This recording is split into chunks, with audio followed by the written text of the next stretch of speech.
And for those of you who do not like to take your health seriously, let me have your full attention. We're in November and World Diabetes Day is just around the corner. It's just some days away, 14th in November. And our friends who are doctors are coming to tell us why you should take your health quite seriously.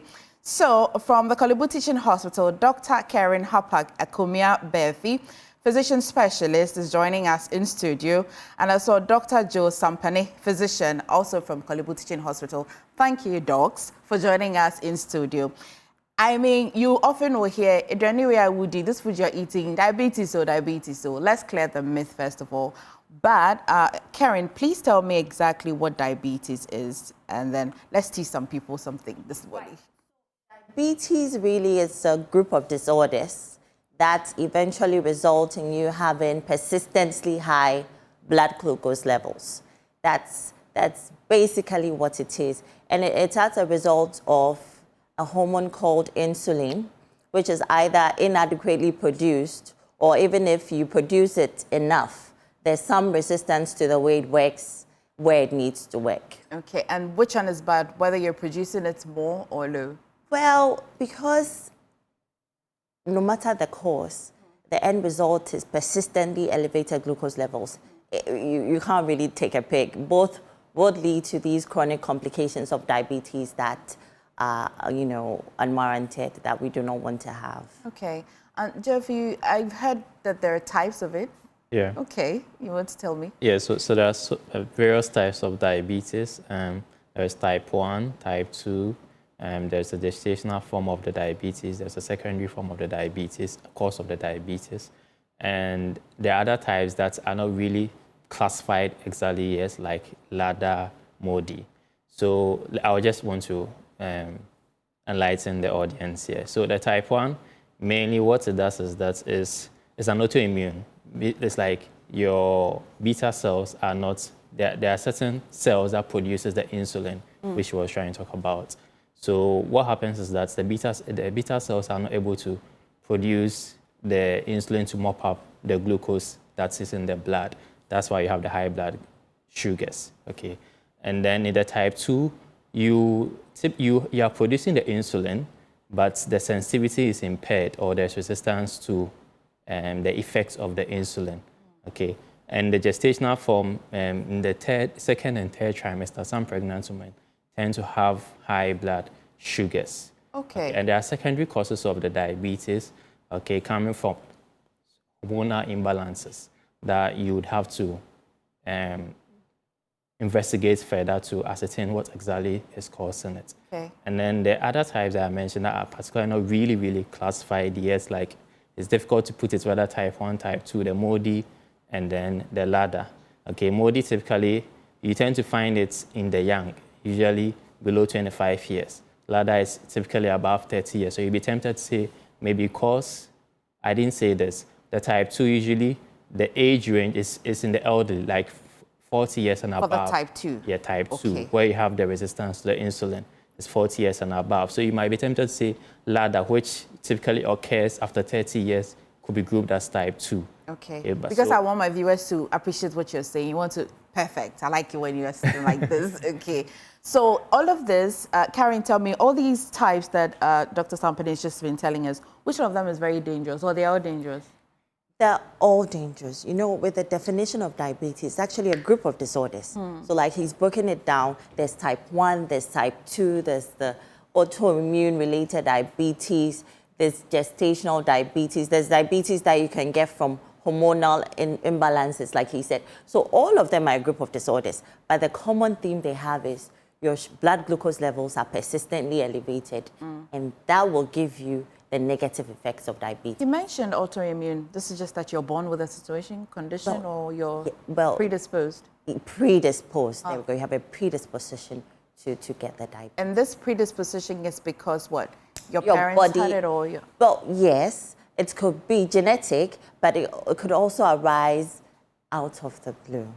Wow. Yes. And then that means with autoimmune types, it means that your body cannot recognize the cells that produce insulin as self.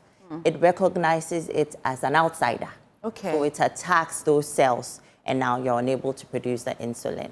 Well, we're going to go to the risk factors and all of that, but just on the face of it, the food we eat, our lifestyle, does it contribute to anything at all? Any of these types? Who wants to take that? Okay. A whole lot. I mean, you are what you eat, essentially. The way you look is from what you eat. Okay, so with diabetes, I hope I don't look like what I eat. so you need to be mindful. You need to eat smart. Okay, you need to portion control, balanced diet. Okay, so with the diet, you want to cut down on certain fats that are really not necessary. Okay, so there are so many types of fats that you don't. So the examples of these types of fats, we have the trans saturated fats and then the saturated fats. Okay, and then these fats are usually solid at room temperature. Example of these are margarine, butter, palm oil, palm oil. So these are some types of fats that you want to stay away or reduce as much as possible. Okay. And the oil you like to use is usually the olive oil. Okay, usually that is required. At least it cuts down or reduces the risk of you having the diabetes. Yeah, so you want to watch that. Henry, but for us to set up a day to want to talk about it, create more awareness, then it makes the numbers sound not good. Let me in on the global numbers and local numbers. Yes. So globally, in 2022, the global prevalence of diabetes is just over 600 million people. So those numbers are astronomical, and that's projected to increase by 2050 to about 850 million people living with diabetes. So again, those figures are astronomical, and locally, we have a prevalence rate about 6.4% of people living with diabetes. And just to underscore a little fact, even with a global prevalence, it's said that over 90% of people who are undiagnosed to have diabetes live in low and middle income countries, and that's us. So even with the numbers that are known, there's a potential unknown number that's as highest where we live. Okay. And so we do need to sound out that alarm that potentially it could be me, it could be you. Let's know our numbers. Let's know what our numbers of blood sugar look like so that we can prevent these complications of diabetes. Does the gender also play? In Campton, did you discover whether women are more or men are more? Well, no. More? It's just cuts across. Cuts across. Okay. Cuts across. The complications and the management of it. Yeah. Well, I'll just jump the gun this time around. So what's the theme for this the World Diabetes Day is diabetes and well-being with focus on the workplace. Okay. Okay. Yeah. So with this, you like to understand the complications. Okay. It can affect your sight. It can affect your kidneys. Yes. So with your sight, I mean, we have something called retinopathy that you'd want to look out. Hey. Retinopathy. I mean, it's just the eye, the sight. Oh, okay. Yes. Okay. Yes, and then the kidneys. Okay, and then it can even affect your lipids, your cholesterol, and all. You want to have a look at that. It can delay wound healing, so you have some ulcers that you have a wound that never sort of heals. Yes, so you need to. These are some of the complications that could come from diabetes. The management has been streamlined. It depends on the type of the diabetes you have. So typically with type 1, you're not producing the insulin at all. So you want to give the person insulin. But type 2, we have several oral hypoglycemic agents. So these are medications that help mop up the sugar in the blood. Okay, example is one, the common one most people will know is metformin. Okay, and usually that's the medication we start with. Okay, but based on the indices, the target you want to achieve, you want to look at your HbA1c, which is the amount of sugar in your blood over a 2 to 3 months period. Okay, so there are targets that you need to meet. Okay, so typically, when your HbA1c is more than 6.5, you can say someone is diabetic, but there are various guidelines to even diagnose diabetes. Okay. Yes. Okay, it's quite complex to diagnose. Before we go to what the activities are for this year. So to diagnose diabetes, you need a blood sample. typically we want you to use a whole venous blood sample. So you have to draw blood. There's actually finger prick. No other way you guys can do that. There's no other way, huh? It's the best way. The best way, Yes. okay. I'll go through finger it. prick tests, which help you to know what your blood glucose is at any point in time. That's good for monitoring. But to diagnose, you need a whole blood sample. And then they will look at the figures, whether you've been fasting overnight. There are figures you look at to diagnose. If you've had a glucose load, 2 hours after you've had a glucose load, we can check and also diagnose.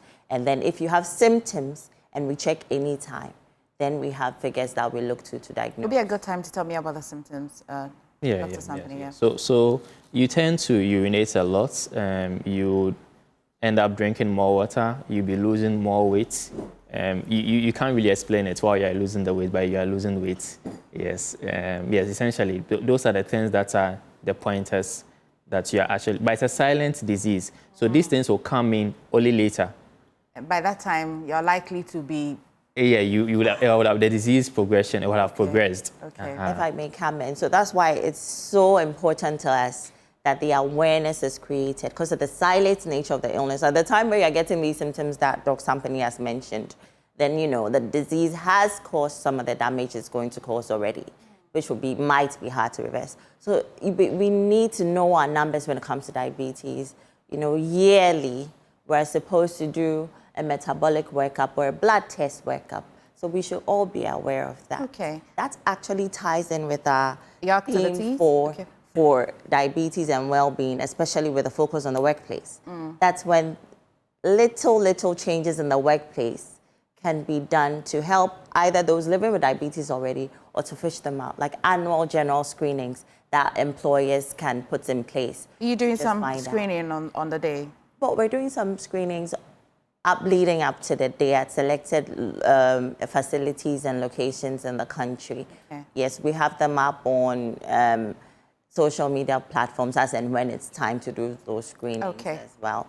And then that's about it for the screening. But the rest of the activities for DEMSOG, which is the Diabetes and Endocrine Metabolic Society of Ghana, they have their annual general conference this Thursday and Friday, all with the focus of involving stakeholders to see how best we can continue to create awareness, support people living with diabetes, and then make sure we diagnose those that have been Where's DEMSOG taking their conference? Where's it happening? Well, it's happening at Best Western Premier, but it's for DEMSOG members. There's an online option that's opening to the public as well. Okay. I'd like to think that we've covered everything, but when that conference is done, we'll definitely bring out the fallouts to our audience here on the show. Karen and Joe, thank you so much. They're from the Kolebu Teaching Hospital, Dr. Karen Hapak Ekomia Berthi, physician specialist, and as well, Dr. Joe Sampany, physician as well at Kolebu Teaching Hospital. Thank you so much for helping us create the awareness. Thank you for having us. Still, there's more before we wrap the show. Stay.